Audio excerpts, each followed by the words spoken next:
Hello friends, in my this video I am going to discuss how to check whether a number is automorphic number or not. So first you should understand what is automorphic number. In mathematics, an automorphic number is also sometimes referred as circular number, is a number whose square ends in the same digits as the number itself. Okay, so just you can understand that I have opened Wikipedia and you can check also.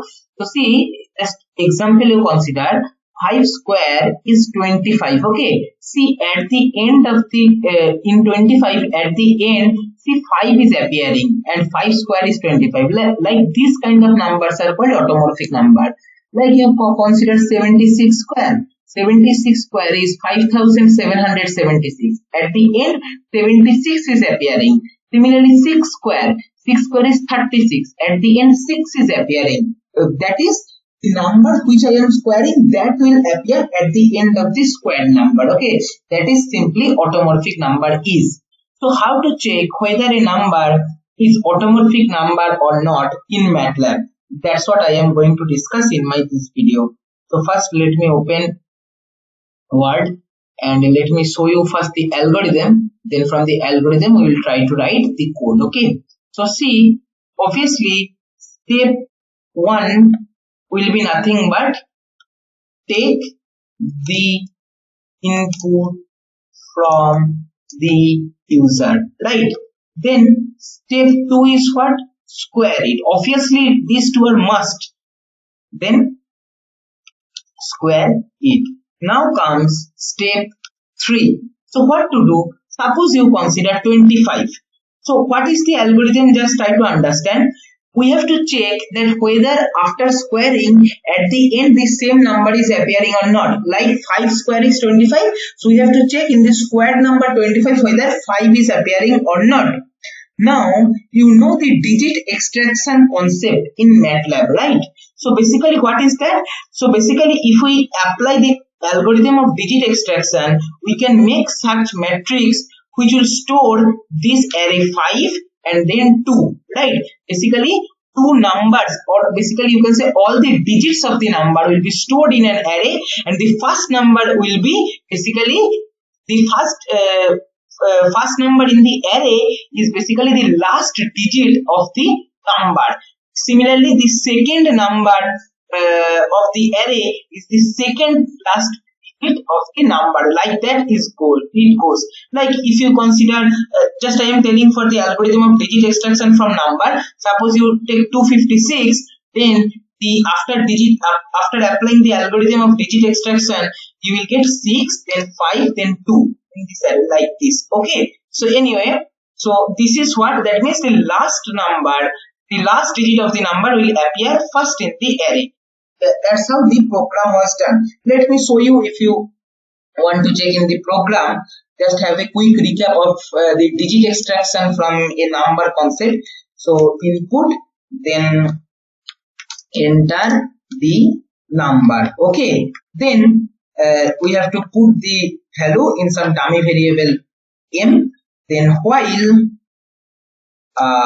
m greater than 0, then you have to do b equal to remainder of m comma 10. All the explanation, if you want to know, then go through the link given in the description. Okay, already I have discussed in my previous videos. So y stored in a variable, you can write here y equal to some empty variable. Fine. Then you can write here m equal to m minus b by 10. Fine. End the loop, and if you press Ctrl A, evaluate selection, enter the number.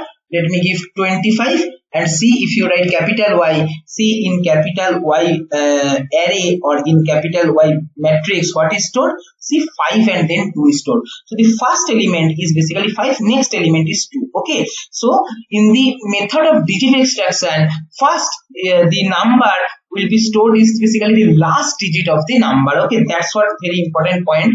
Now what we can do, so what is the algorithm we will follow? That first we will put all the digits of the original input number in one array, then we will put all the digits of the squared number in a separate array, and then we will compare. Like see here, y equal to 5 2 and z equal to stored the input number 5. Okay, now we will compare these two array. How we can compare? So for I equal to 1 colon length of z, because our original signal or original input is basically stored in z, so I have to compare only up to z. For I equal to 1 colon z, if in this way you can write y of I, if y of I not equal to z of I, you can write z of I, okay. Then what will happen? Then you can increment some value. So t equal to t plus 1, okay, and in this loop and in the for loop. This for is in if small and if is also in small. So what you can do, you can initialize t with 0, the capital T variable with 0, okay. So later you can check if up to length equal to z, if the array elements are not equal, then t will be incremented by one value. Later you can check whether t equal to 0 or not. If t equal to 0, then that number will called as automorphic number. Otherwise, if t is non-zero, that means y of I not equal to z of I condition is satisfied, so that the number will not be a automorphic number. Just simple, right? So basically this is the algorithm which we can follow here. So just write the code according to that. So first here you can in the capital Y variable, the digits of the number, original input number is stored. Now what you can do, you can write z equal to x power x star x, you can write, that is squaring it. Then put it some another dummy variable, suppose q equal to z. Then what you can do, then while q greater than 0, same lines, b equal to remainder of q comma 10. Then you define some other matrix, p matrix equal to p, then p, then q equal to q minus b by 10, okay, in this loop. And here you should define the empty matrix p equal to, okay. Now what you can do, you can use for loop for I equal to 1 colon length of our original, sorry, here it will be semicolon. Our original input is stored in capital Y variable, so length of capital Y. Then if y of I not equal to p of I, then what will happen? Increment some dummy variable t equal to t plus 1. Here you can write t equal to 0, initialize t equal to 0, then in this loop, then in this loop, okay. Now you can check if t not equal to 0, then display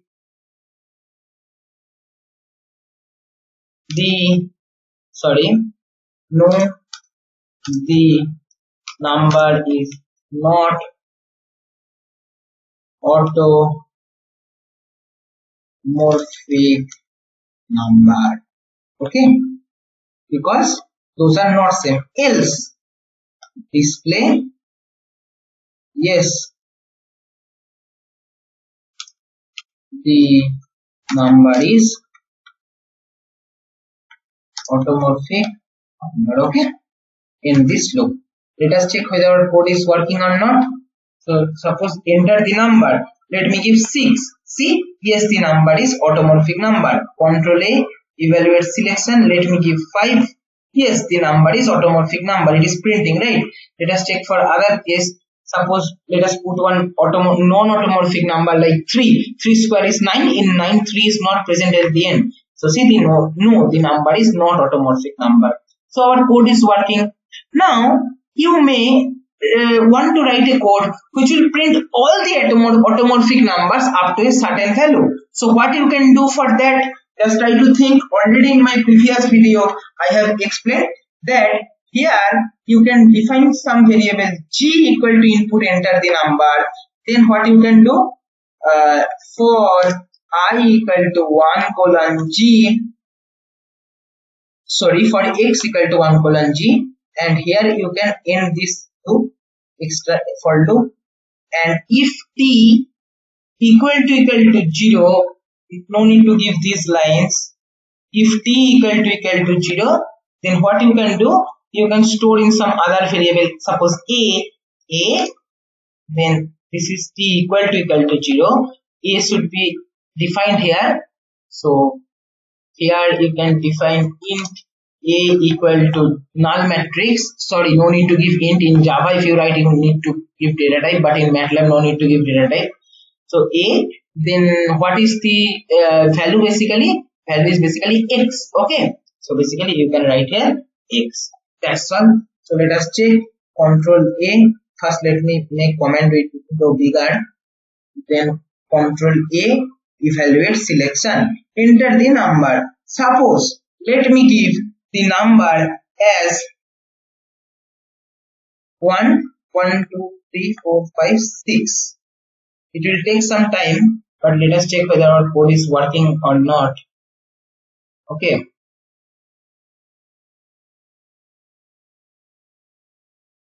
First let me check whether it is completed or not. A appears to change size over every loop. Yeah, okay, fine. Yeah, now our simulation is over. Now let us check. Write capital A and enter. See what are the automorphic numbers.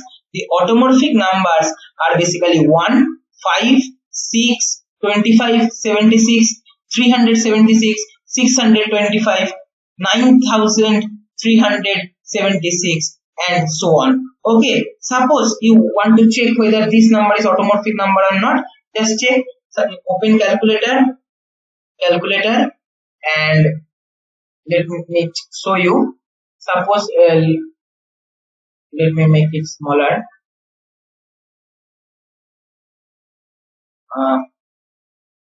Yeah, suppose let me take this number 90,625. So 90,625 into 90,625 is equal to how much? See here, the 8212890,625. See, at the square, after squaring of 90,625 at the end, you can get 90,625. Okay, so this is printing. This code is to print all the automorphic numbers for a from starting from 1 up to that number. Okay, so this is all for my this video.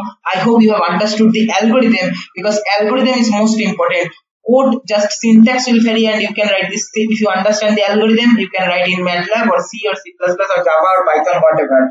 But you should understand the algorithm, what is the logic. Again, the main concept just is how to extract the digits from a number, okay, which I discussed in detail in my previous videos. If you want to check, you can go through the link given in the description, and I will post the code to print all the automorphic numbers starting from 1 to that number, where that number will be provided by the user in the description, okay, or in the comment section. If you want, you can check there. Thank you for watching.